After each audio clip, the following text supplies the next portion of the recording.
The shovel blade was a shard of winter against the frozen ground.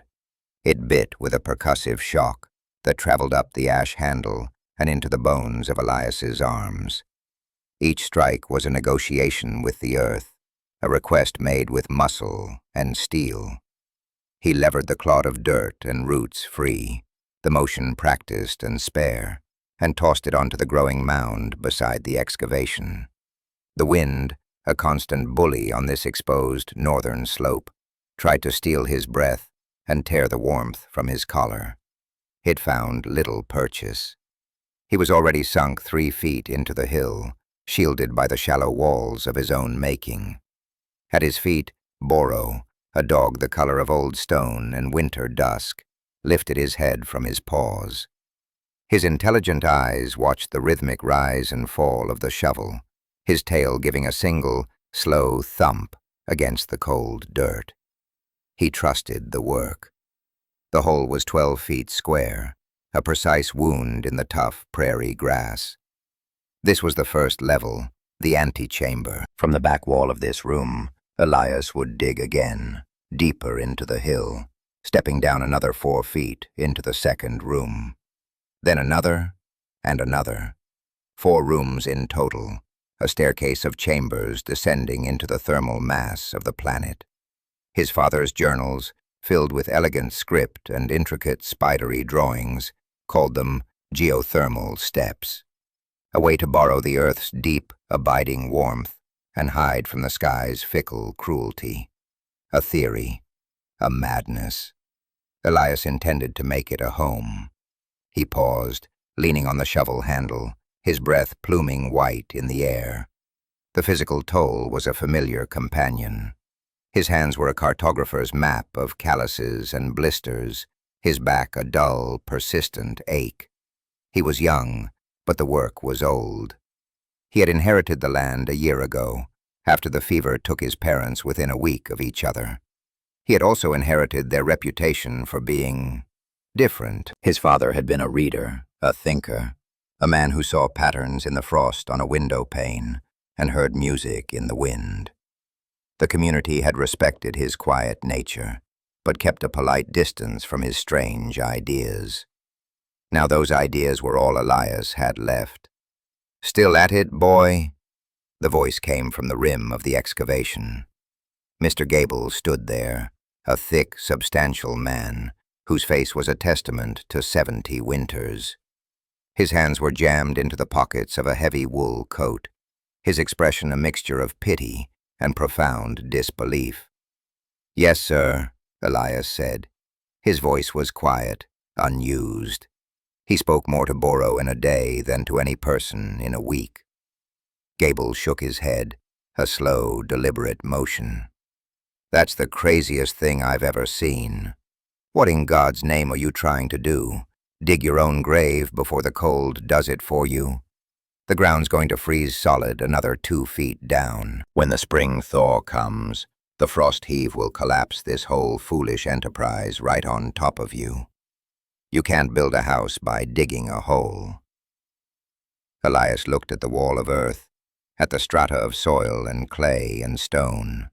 He could feel the truth of his father's words, the logic of the deep earth. "It'll work." "It'll work?" Gable scoffed, a dry, rattling sound like stones in a bucket.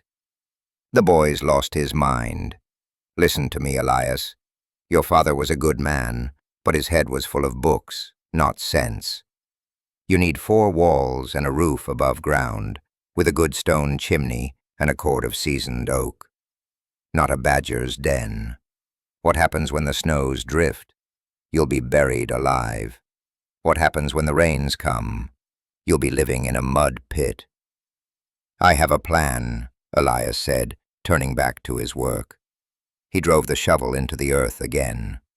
The sound was a full stop, an end to the conversation. Gable watched for another minute, his skepticism a palpable weight in the air. He sighed, the sound snatched away by the wind. "Wait until winter," he muttered, to himself more than to Elias. "Winter will teach you." He turned and walked away, his heavy boots crunching on the stiff grass. Boro whined softly, a low note of concern in his throat. Elias stopped digging and rested a hand on the dog's broad head, scratching behind his ears. The fur was thick and coarse. "He doesn't see it," Elias murmured, "but we do." Boro leaned into his touch, a silent vote of confidence. That night, in the small, drafty cabin his parents had left him, Elias sat by the fire with the journals. The cabin was a temporary thing, a place to sleep while he built the real home. It bled heat from a dozen unseen cracks, a constant battle between the hungry stove and the relentless cold. He carefully turned the brittle pages of his father's main ledger. The ink was faded to a rusty brown. October 7th. The principle is simple. The surface of the earth is a slave to the winds of the sun and the atmosphere. It freezes in winter, bakes in summer. But the earth itself possesses a vast, stable thermal mass. Go deep enough, and the temperature varies by only a few degrees year-round. We cannot dig that deep. But we can cheat. We can build downwards, using each layer of earth as insulation for the next. Each step down is a step away from the surface cold. I calculate a potential gradient of 10, perhaps even 12, degrees Fahrenheit for every 4 vertical feet of descent, provided the structure is properly ventilated to manage moisture. Beneath the entry was a cross-section drawing. 4 stacked rectangles burrowed into the side of a hill. Arrows showed the movement of air, a cold air intake and chimney on the highest level, and a small, clever ventilation shaft running from the lowest level up through the hill to the surface, creating a slow, constant draw. It was elegant. It was logical. Elias traced the lines with a finger rough as bark. He had read these pages 100 times, until the theories felt like his own memories. He looked from the drawing to his own hands. The ideas were his father's. The labor was his. He would make the ink and paper into stone and timber and warm, breathable air. The next morning, Mrs. Gable arrived with a small pot of stew, her face etched with worry. She was a kind woman, her concern genuine. "Elias, you can't keep on with this. You're thin as a rail. And this hole, it isn't right. You need a proper roof over your head, not a ceiling of dirt." "Thank you for the stew, ma'am," he said, accepting the pot. It was still warm. "The roof will be timber and stone before it is dirt." "Arthur says you'll be crushed or drowned," she fretted, pulling her shawl tighter. "I have a plan," Elias repeated. It was the only explanation he had, the only one that mattered. Action was the only argument he knew how to make. She left, shaking her head, just as her husband had. Elias and Boro ate the stew, sharing the chunks of beef and potato. It was good. It was fuel. He finished the last bite, wiped the pot clean with a piece of bread, and climbed back into the earth. The first level was nearly complete. It was time to start stepping down. The work changed. Digging the second level from within the first was a different kind of labor. He was out of the wind now, the silence of the earth pressing in. The only sounds were his own breathing, the scrape of the shovel, and the dull thud of dirt filling the wheelbarrow. Hauling the excavated soil out was a grueling, repetitive task. He built a shallow ramp of packed earth and timber, and for 2 weeks his life was a cycle of dig, load, push, dump, and return. The mound of dirt beside the excavation grew into a small hill itself. Boro would lie at the top of the ramp, watching, a silent foreman. The air in the second chamber felt different. It was still cold, but it was a dead, motionless cold, stripped of the wind's power. It was a blank canvas. He finished the second level, a space 12 feet by 16, 4 feet lower than the first. He stood in the center of it, feeling the change. He had dug past the deep frost line. The walls were cool and damp to the touch, not frozen. He pressed his palm against the packed earth. It felt like a promise. It was while he was shoring up the walls of the second level with fieldstone hauled from the creek bed that he met Anya. He had seen her in the village. She was the blacksmith's daughter, with her father's steady eyes and a quiet confidence that set her apart. She walked up to the site, not with pity or mockery, but with a tool in her hand. "My father said your pickaxe was looking more like a hammer," she said, holding out the refurbished tool. The head was newly sharpened to a wicked point, the handle freshly oiled. "He said you were a good customer." "Thank you," Elias said, taking it. The weight felt right in his hands. "What do I owe you?" "Nothing," she said, her eyes scanning the strange, terraced hole. She looked at the neat stacks of stone, the carefully angled ramp, the sheer, precise walls. She wasn't looking at a crazy boy's hole in the ground. She was looking at the work itself. "What is it you're building?" It was the first time anyone had asked the question with genuine curiosity. The Gables saw a grave. The other villagers who passed on the far road saw a folly. Anya saw a construction site. "A house," Elias said. "A house goes up," she said, a small smile playing on her lips. It wasn't a challenge, just an observation. "This one goes down," he replied, "to find the warmth." She nodded slowly, her gaze thoughtful. "The ground doesn't freeze past a certain point. My father has a root cellar. It's never frozen, not in the worst winters." Elias felt a flicker of something unfamiliar. It wasn't validation, not exactly. It was recognition, the simple acknowledgement of a shared fact. "That's the idea," he said, "just bigger and deeper." "You'll need good timber for the ceilings," she said, looking up at the sky. "Something that can hold the weight of the world." "I have a plan for that, too." She stayed a while longer, watching him work, asking simple, practical questions about the stone and the soil. Boro, who was usually wary of strangers, rested his head on her knee. When she left, the silence that returned felt different, less empty. Autumn deepened, the world turning brittle and gold. The warnings of a hard winter grew more frequent. The old-timers in the village looked at the sky and saw omens.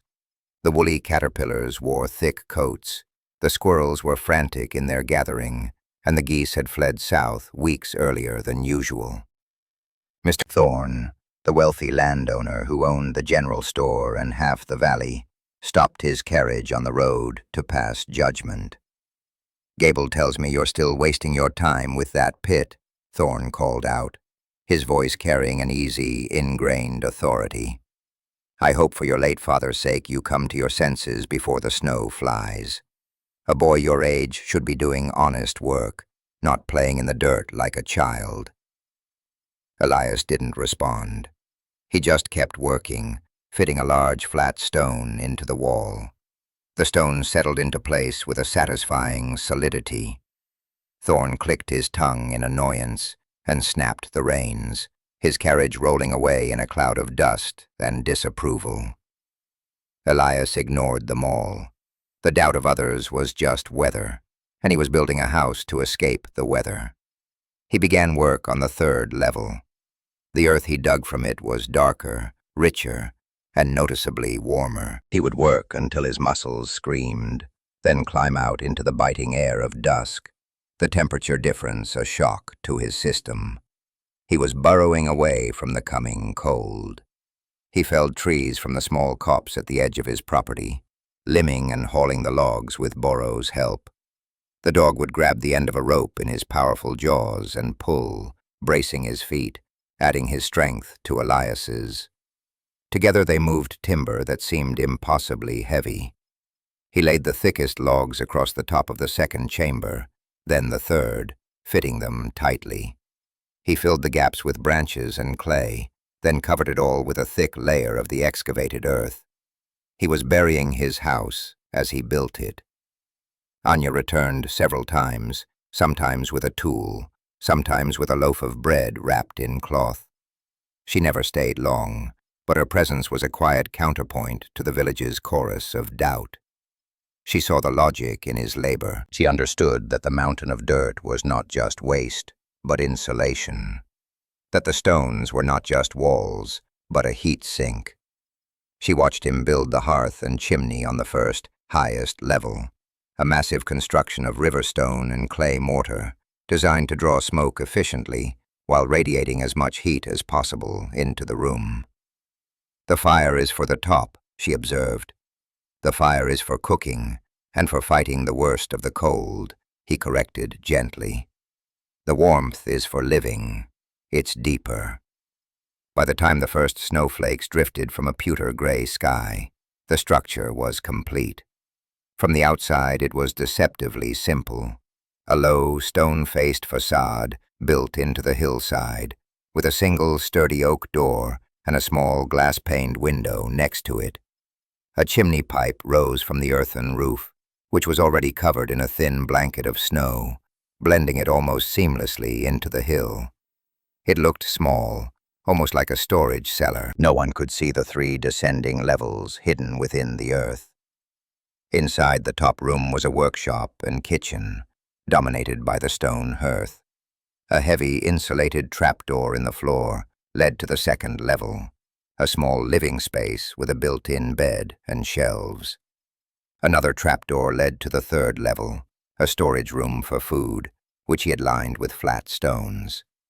And from there, a final, smaller trapdoor opened onto a steep ladder that descended into the fourth and lowest chamber.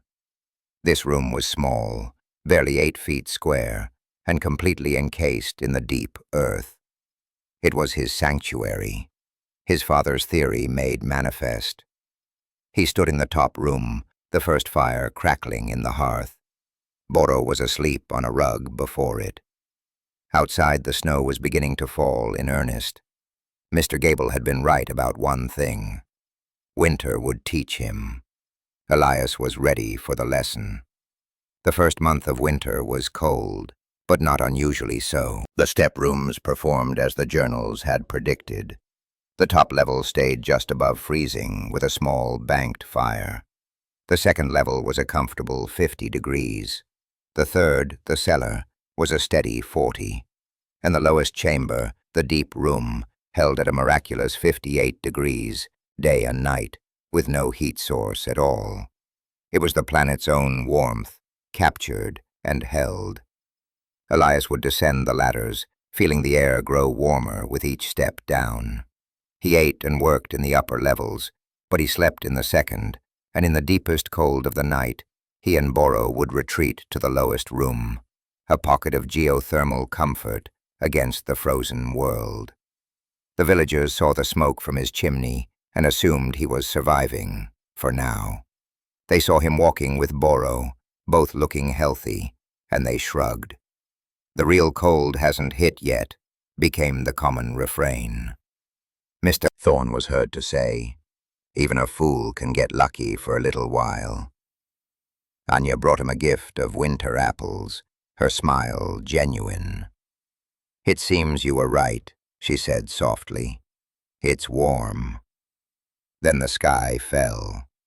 It began not with snow, but with a cold so profound it felt like a physical presence. The air grew still and heavy, the temperature dropping 20 degrees in a single afternoon. The sun was a pale, useless wafer in a sky the color of iron. The trees cracked and popped in the forest, their sap freezing and expanding. The river froze over, not just at the edges, but all the way across, the ice a deep, ominous blue. Then the wind came, a scouring gale from the north that carried the snow with it. It was not a storm, it was a siege. For 3 days, the world outside ceased to exist. It was a howling, white void. In his shelter, Elias was safe. The wind shrieked over the earthen roof, but inside, There was only a deep, muffled silence. He kept a low fire going in the top room, more for light and cooking than for heat. He and Boro spent most of their time in the second and fourth levels. He had a thermometer his father had used for his experiments. The top room, even with the fire, was a chilly 35 degrees. The second room was 52. The lowest room was a steady, unbelievable 58. The gradient was even steeper than his father had hoped. 12 degrees per level. It worked. On the fourth day, the wind died down, but the snow continued, and the cold deepened further. The thermometer outside the small window read 20 below zero, a temperature no one in the valley could remember seeing. He knew the other houses, the proper houses with their 4 walls above ground, would be suffering. Their fires would be roaring day and night, devouring wood, yet the cold would be seeping through every crack, every pane of glass. A frantic scratching and a muffled shout came from the door. Boro started barking, a deep, alert sound. Elias grabbed his heavy coat and unbarred the door. A wall of snow had drifted nearly to the top. In the narrow space he had kept clear, a figure was huddled, covered in snow, almost unrecognizable. It was Mr. Gable. "Elias!" he gasped, his face gray with cold, his beard encrusted with ice. "Help us! The roof! The weight of the snow!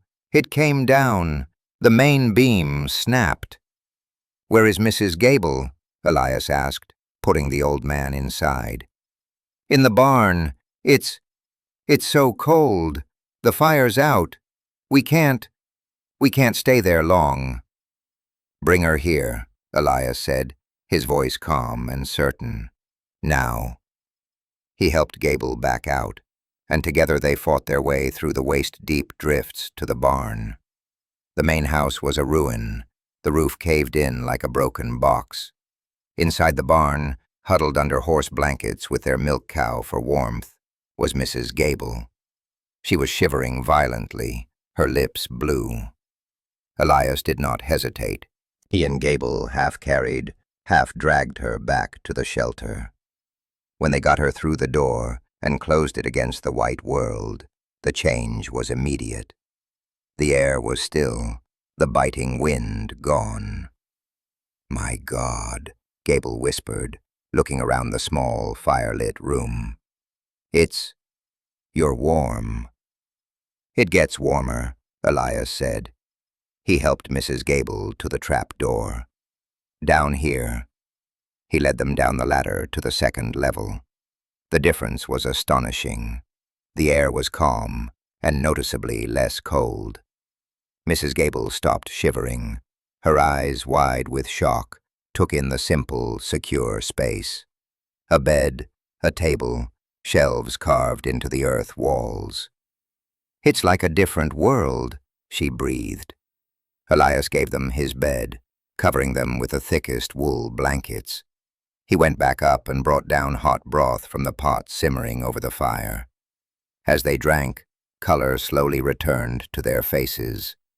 Mr. Gable looked at Elias, his eyes filled with a dawning, shattering realization. All his pronouncements, all his certainty, all his experienced wisdom lay in ruins like the roof of his house. "How?" Gable asked, his voice cracking. "How is it so warm?" "The earth," Elias said simply. He opened the next trapdoor. "And it's warmer still, down here." Later that day, another group arrived. The Millers, their 2 small children wrapped in every blanket they owned. Their chimney had failed, filling their house with smoke, and their woodpile was buried under an impassable drift. Elias took them in. The children, their faces pinched with cold, stared in wide-eyed wonder as they were led down into the second room, into the impossible warmth. By nightfall, his shelter was a refugee camp. The Thorns were the last to arrive. The great man, his pride frozen solid, had to be led by his farmhand. Their grand house, with its tall windows and high ceilings, had become an icebox. The pipes had burst, the fires couldn't combat the drafts, and their servants had fled to their own, smaller, warmer cottages. Mr. Thorne, his wife, and their daughter huddled in the top room, as far from the common folk as they could manage, yet their shivering was just as desperate. Elias moved among them, a quiet, efficient host. He shared his food, his water, his warmth. He spoke little, his actions doing all the talking. He was no longer the crazy boy who dug a hole. He was the man who had listened to the earth, and the earth had kept him safe. He had built a shelter not just for himself, but for the very idea of community. The step rooms, once a symbol of his isolation, were now the heart of the village. The skeptics, the mockers, the doubters, were all huddled together in the warmth of his father's dream, their lives dependent on the stubborn, quiet boy they had dismissed. Mr. Gable sat on a crate, his head in his hands, not from despair, but from the sheer, overwhelming weight of being so utterly and completely wrong. When the great blizzard finally broke after 7 days, the valley looked like a new, unfinished planet. The snow was piled in drifts 15 feet high, sculpting the landscape into alien shapes. The silence was absolute. Slowly, doors were dug out. The people emerged from Elias's shelter like survivors from a shipwreck, blinking in the bright, cold sun. The devastation was severe. Half a dozen roofs had collapsed. Scores of livestock had frozen in their barns. The village was wounded, humbled by a winter fiercer than any in living memory. Elias's home was untouched. The earthen roof, thick and strong, had held the snow without effort. The chimney smoked calmly into the still air. As the villagers began the long, arduous task of digging out, their perception of Elias had fundamentally, irrevocably changed. He was no longer the fool on the hill. He was the prophet. Mr. Gable was the first to approach him, his hat in his hands, his pride stripped away by the cold. He stood before Elias, a younger man he had scorned, and his shoulders slumped. "You were right, son," he said, his voice thick with emotion. "I was wrong. I was a fool. You saved us. My Mary, she would have died in that barn." Elias simply nodded. He did not need the apology, but he understood that Gable needed to give it. "I'm glad you're safe," he said. "That house," Gable gestured toward the unassuming door in the hill. "It's a miracle. I've lived on this land my whole life. I thought I knew it, but I never understood it. Not like you, not like your father." He paused, then asked the question that marked the true turning point. "Those books of his, would you let me see them?" That afternoon, in the quiet warmth of the second level, Elias laid his father's journals on the small wooden table. Gable, Thorne, and a few other of the village elders gathered around, their faces serious and intent. Anya was there too, standing quietly by Elias's side. He watched as Gable, a man who could barely read, traced the elegant diagrams with a calloused finger, his lips moving as he sounded out the words. Thorne, the educated man of business, read the technical passages with a furrowed brow, his skepticism replaced by a grudging, then growing, admiration. "Thermal mass," Thorne muttered, tapping a page. "Geothermal gradient. It's science. It's engineering. We thought it was madness, but it's just sense. A different kind of sense." From that day on, the work changed. Elias was no longer building alone. The village, facing the monumental task of rebuilding before the next winter, came to him for guidance. He was not a leader in the way Thorne was, accustomed to giving orders. He was a teacher. He would take men to the hillside, show them how to read the slope of the land, how to site a structure to take advantage of the sun, and shield it from the wind. He would unroll his father's drawings on the ground and explain, in his quiet, patient way, the principles of air circulation, of insulation, of using the earth as an ally instead of an enemy. They started small. Families dug new, deeper root cellars, not just for storage, but as emergency storm shelters. Elias rooms, they called them. When Gable rebuilt his house, he did so with a thick stone wall set against a newly excavated bank, incorporating the first of the step-room principles.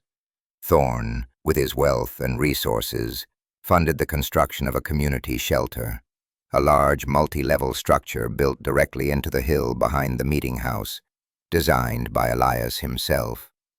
Anya was a constant presence. She worked alongside him, her practical blacksmith's mind a perfect complement to his theoretical knowledge. She saw ways to improve the designs, suggesting iron braces for the timber supports, a clever hinge for the heavy trapdoors, a more efficient design for the chimney flue. Their conversations were quiet, brief, and deeply understood. A bond forged not in words, but in shared labor and mutual respect, deepened into love. They were married the following autumn, in a simple ceremony on the hill above the home he had built. The winters came and went. The one that had nearly destroyed them became a benchmark, the Great White Winter, a story to tell children. But its teeth had been pulled. The valley was prepared now.